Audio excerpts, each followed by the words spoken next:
What's up, crew excellence? Welcome to the Ladder Podcast. Today's episode, I'm going to talk about the art of storytelling. This is something that I love to do, something that I really think I have a gift for, and I have an understanding of how it works. It's one of the things that I have been doing for a large part of my life. We get in family gathering, I'm telling stories about what used to happen, what has happened, what could happen, and I'm engaging with the whole family. With my friend group, I love to tell stories. I love to explain things and to share just life with them in that capacity. And so today, one of the things about being a leader is mastering the art of storytelling. I've talked about communication in the past. Storytelling is another branch of communication that allows leaders to really tell what they're doing and who they're doing it for in a way that is captivating and encouraging. Now, I'm going to give you 7 points, so make sure you stay till the end.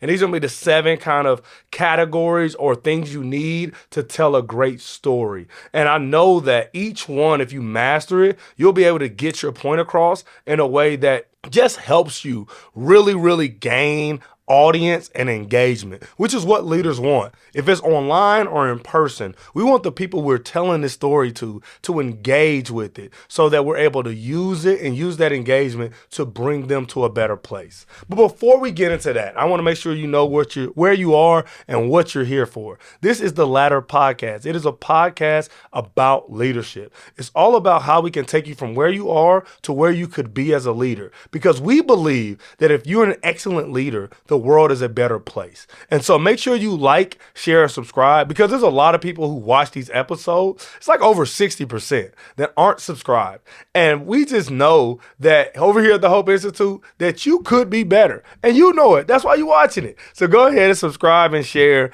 and we will be very, very grateful. All right.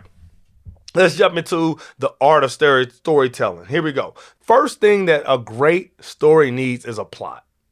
All great stories have a plot. They all have an ideal or something that grabs you right away. And what the plot just says is, what is this about? When you're listening to a story, when you're watching a movie, when you're reading a book, your brain is trying to figure out, what is this story about? And so if you're going to tell great stories, you have to have a great plot.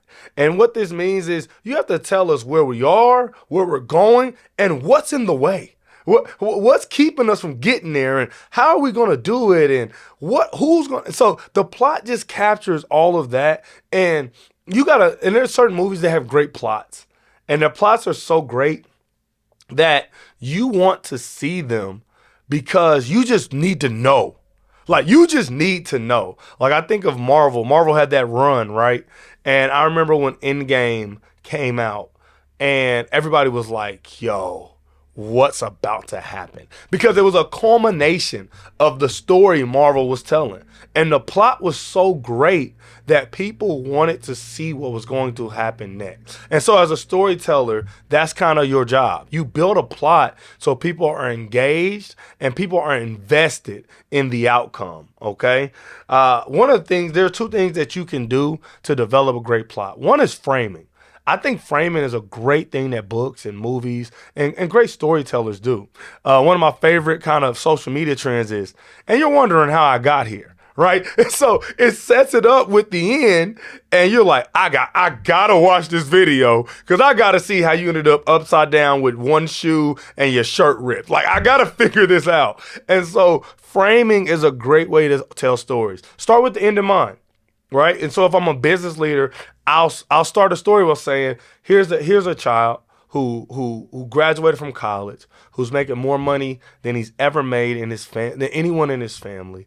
And he's investing back in his community, mentoring and giving people opportunities that they would not have normally gotten. And if you're wondering how we got here because we do college access, right? And so I set it up with the end in mind, and you're like, okay, that sounds dope. Like, he sounds like a wonderful young man.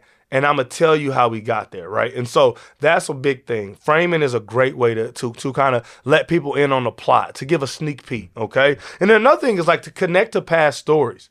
I think sometimes we underestimate how important it is to get people connected to the plot. And so I connect the plot to a past story, and now you're engaged. That's why sequels do well as movies or books. Book series do well. It's because I know when I whoa, that whooped my tail. I know when I pick up book two, it's a continuation of the plot of book one. And so book two borrows from my engagement and investment in book one, and now I'm already excited about this story, and it hasn't had to do much than say, hey, we're continuing this plot. Okay. And so those are two things that you can do to build a great plot for your story.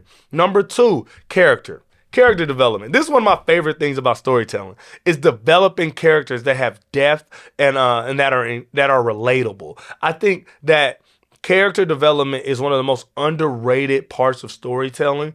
I always say that's one reason why Marvel is so much better than DC, is not because Marvel's heroes are better, because obviously when you measure them up, a lot of them are very similar. But Marvel is better because they do a much better job of building deep villains. Villains who have depth, villains who have relatability. A lot of times you watch a Marvel movie and you'll be like, I don't know, man, the villain kind of got a point, right? And so they're able to develop characters that are engaging outside of just the main one. Whereas like DC, outside of Batman, everybody else's villains suck. Like Flash just fights the Flash, right? Like they're like the Fantastic Four is Marvel. Cut that. But like Superman's villains suck. Like this new Superman, I have no desire to see the new Superman. Hey, just because I know the villain's gonna suck. And so some of these things are just like, you have to take it serious. When you're telling a story, each character matters. Like for example, I just gave the example of the college access program. And I'll talk about the end in mind. And there's a student who mastered post-secondary and got a master's degree, and they've changed their family. Well, who are the other characters in the story? I'm gonna talk about how the parents who invested in their education also learned, because we do a tax program. And I'm gonna talk about the siblings who got to see their big brother walk the stage, and how every sibling since him has graduated from high school and gone on to college. I'm gonna talk about the community who now has someone who made it out of there that can come back and mentor young people. So I'm gonna talk about all these different characters in my story that are impacted, that have skin in the game, that are part of the overarching plot and story we're telling. And so that's the thing. Sometimes I think as storytellers, we only develop the main character and we forget everyone needs to be talked about. All the people in a story matter. All the people in the story have value. And so as you're telling your story, make sure you give credence to that. And you make sure you give a voice to everyone in your story, because you don't know who's watching, who's reading, who's listening, and which character they're going to connect to and relate to, okay? And so we have to talk about who are the characters, what are their relationships to each other, and who should we care about. This is one of the most, I think, underrated parts of storytelling, is as a storyteller, you can move your audience to care about a certain character, right? You can do it in such a way where you develop a connection to a character. One of my favorite kind of storytelling histories about this is with Dragon Ball Z. So the author of Dragon Ball Z, if you don't know, Vegeta was supposed to be the main character. So Vegeta was supposed to be the main character in Dragon Ball Z. If you watch Dragon Ball Z, you know Vegeta is not the main character. Well, what happened? Well, as the author was writing Dragon Ball Z, he began to hate Vegeta, which is absolutely hilarious. He began to hate Vegeta, and so he made Goku better than Vegeta just because he hated Vegeta. And so as you watch Dragon Ball Z, we connect with Goku. And it's so funny, like right now people are doing like think pieces and different stuff about Dragon Ball Z as we rewatch it as adults. And people realize Goku was not a good person. He wasn't a good father. He wasn't a good husband. He kept putting the whole Earth's lives on the line just so he could fight people, right? Like he wasn't a great person. But the author writes the story in a way where we are connected to Goku and we cheer for Goku and we want him to be successful because of the way the story is being told. That is the power of the storyteller, is you can connect people to characters that on paper, they would never be like, this is my favorite one. But when they're watching the show or the movie or reading the book, they're like, hey man, I love this guy. I love this girl. I want her to win. And so that is the art. That's part of the art of storytelling, right? Number three is point of view.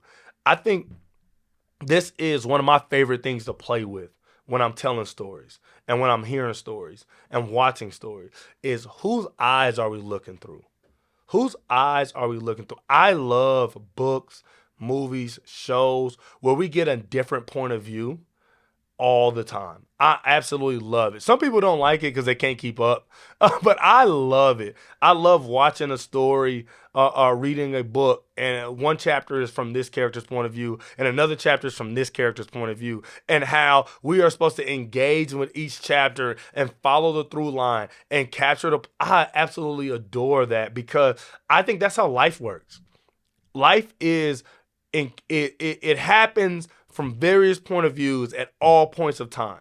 And so one of the stories that's always talk about like law is like 10 people can see the same car wreck and they'll all give you a different statement, right? And so because point of view matters so much in reality, I love storytellers that use it, that leverage it, that give different credence to different characters and allow them to speak from their perspective. I do education, and one of the biggest things we do is we flip the point of view from students to parents, and we have parents come and give testimonials and talk about their experience because we realize that a lot of parents connect better with the parent point of view than a student point of view, which makes sense, right? Because it's more relatable. And so sometimes you just have to shift the point of view to get a different audience member, to get a different person engaged, to get a different person invested. And when you do that, you're able to tell a more robust and full story, okay? Number four, setting. Where are we?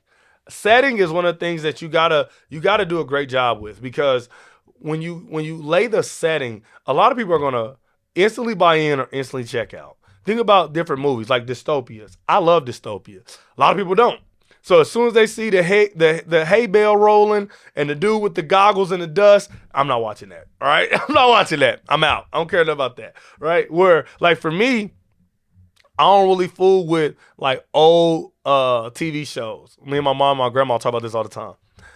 I don't watch shows that ain't got a minority character. Right? Like my grandma, Leave It to Beaver and all that. It sound cool. Ain't no black people in the whole show. I'm cool. Like that's just what. But that's just where I'm at. Like the setting matters. So you have to develop a setting and tell your story from a foundation that helps describe and helps develop why we should care. Because if I know where we are or what's going on, I'm going to instantly be invested. I'm going to instantly care. And so, or not care. And so you have to be careful with your setting and make sure it fits with the things above. The setting has to fit with the point of view, with the characters, with the plot.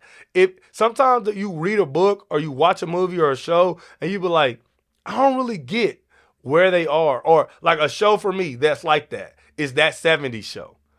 I watched that 70s show, and it's hard for me to realize what time period it's in. Like, it's called that 70s show, but it doesn't feel 70s, right? It like the colors, the wardrobes, but the language. I think it's a great comedy, and I think that's part of it, is that the setting is kind of fluid and it's supposed to be not necessarily super stable, but I think that when you do have a setting, you want to make sure that it matches the other parts of your story. Number 5, style and language. How are we speaking? Who is talking? What are they using? African American vernacular? Are they using Old English? Some of my favorite social media trends going around is people speaking in Old English today. So taking today's situations but using British English or Old English to describe it. I think it's hilarious. And it's probably because I'm just a little bit of a nerd. But those are the kind of things that matter. Like they really do matter and they help the story. Like I love reading African American literature. There are some times that the language is just forced. Like it's almost like I might know one person out of the 4,000 black people I know who talk like this, but every character in this book talks like this. Like, come on, man. Nobody can has good grammar. Nobody, you know what I mean? Like, come on, bro. Like, I have friends, I have family members that talk like this, that spell like this. but not all of them. And so I think that language matters in a sense that it helps develop the plot and the characters. How characters talk help develop them. My wife is reading a book right now, and it's kind of like it's a by a black author, but it's a racially divided book. And she was like, "Hey, if I have to read a white person say the N word again, I'm not finishing this book. I can't do it. I get it. I get it. I get it. They don't need to keep saying it." And so the way you use language matters to your reader. It matters to the person listening to the story. And so be careful and be meticulous and be intentional. Don't accidentally choose language. Use language that fits the story you're trying to tell. Okay. Number 6, conflict. What's the obstacle? What's keeping the story from being a walk in the park? What's keeping the story from being, because this is the thing. We underestimate how much our human experience is full of conflict. And so if you're telling me a story about the human experience, I am expecting conflict because that's what we all see. No one's life does not have conflict. No one's life is free of conflict. Even the person who you think has a perfect life, they think they have conflict, okay? And so as a storyteller, you have to give us conflict. You have to tell us what's the obstacle, what's keeping us from achieving the goal, what's keeping the character from being their best self, what's keeping the plot from happening. And the better the conflict, the more involved and invested I am in the story. I'm a church boy, right? What are the best testimonies? The ones, and I say best with air quotes, right? The ones where they like, I was on drugs, I was naked, I had lost my mind, but the Lord. And so it's this conflict that we're all like, oh, what's going, there's no way. And so conflict is a great thing. And it doesn't have to be the conflict doesn't have to be a once in a million conflict. A lot of times, the best conflicts are ones that almost everybody can understand, which is, hey man, I like Shorty. I don't know if she likes me. And it's kind of awkward. And we're trying to figure it out. And then here come her ex, and she kind of got feelings for him. Though that's a normal person conflict. But how many movies? I just gave you the plot to 100 Hollywood movies, right? And so the ideal of conflict is it just has to be relatable. It has to be understandable, and it has to be one where it moves us from beginning to end of the story. It's the thing that keeps us invested because we want to see if the characters are going to be able to overcome it. Even if you frame it, right? Even if you frame it and I know they win in the end, I'm still invested in the conflict because I want to see how they got to that win. Because I see the obstacles and I see, man, they look like they're overwhelming. They look like they won't be able to overcome it. And so I'm reading the story, I'm watching the story, I'm listening to the story because I want to know how they got there. And that's what conflict does for you, okay? And the last thing is theme. What is the theme? What is the overarching theme of your story? And one thing I love about our modern day experience with storytelling is a lot of people react to stories, listen to stories, read stories, and they'll give their own theme for that story. And I love that a lot of times the same people can interact with the same art and come out with a completely different experience and have a completely different conclusion. And those themes all kind of overlap, and they're able to build upon kind of this ideal of what's going on and how is this story impacting me? Because that's a lot of times what theme is. Theme is, what is the overarching point of this story and how do I interact with that theme? And so, like, for example, it's Sinners. Depending on your race, your religious background, and kind of and your affinity for horror movies, you come out with a whole different theme from the movie Sinners. Like, I watched some Christian artists talk about Sinners, and their conclusion and their theme for Sinners was different than some of the black conscious people who saw respond. Was different with some of the Irish people who was like, hey, shout out to Ryan Coogler because them dance moves was legit. That's really how we be getting it. And so the theme that you take away from a story is often interacted with your personal experience, and that's why all good stories have a one theme, but it also often also have many themes throughout the story that different people can gravitate towards and grab a hold of. And so one thing I wanted to do before I got into this episode was make sure you could become an excellent storyteller. And so I hope you took notes. I'm gonna run through the last 7 again. And for a nugget, if you made it this far, I'm gonna give you the greatest story ever told. Okay, so number 1, plot. Number 2, character. Number 3, point of view. Number 4, setting. Number 5, style/language. Number 6, conflict. And number 7, theme.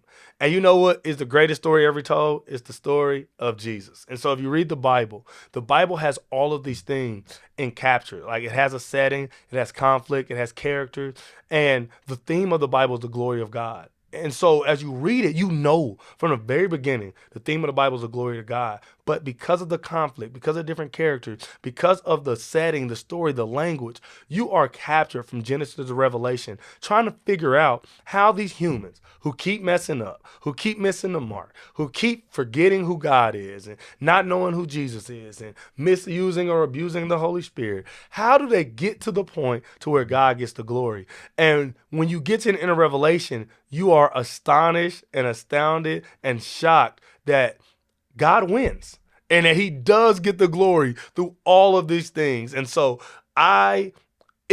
people underestimate how much storytelling in our modern day is taken directly from the Bible. Is the way the heroes work, the way villains work, the way we do settings and conflict and all of those things. There's a lot of story arcs that are created, just pulled directly from scripture that you wouldn't even know, because I think everybody knows, and do the history, there's no book has sold more than the Bible ever in human history. It's the greatest story ever told. And so for those of you that may not know Jesus and may not have read the Bible, I would say open it up.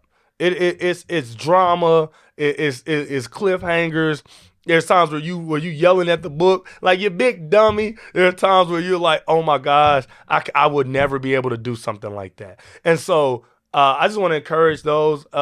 And if you're new here, you might not have heard me talk like this before, but I love Jesus, and I'm encouraged by the example of leadership that Jesus is, and I get that from the scriptures, which is the greatest story ever told. So if you hung out with me, I'm honored, and it's always a privilege to spend some time with you. And I just want to make sure you know I don't take you for granted. So until next time, shout out to Crew Excellence. Go be excellent.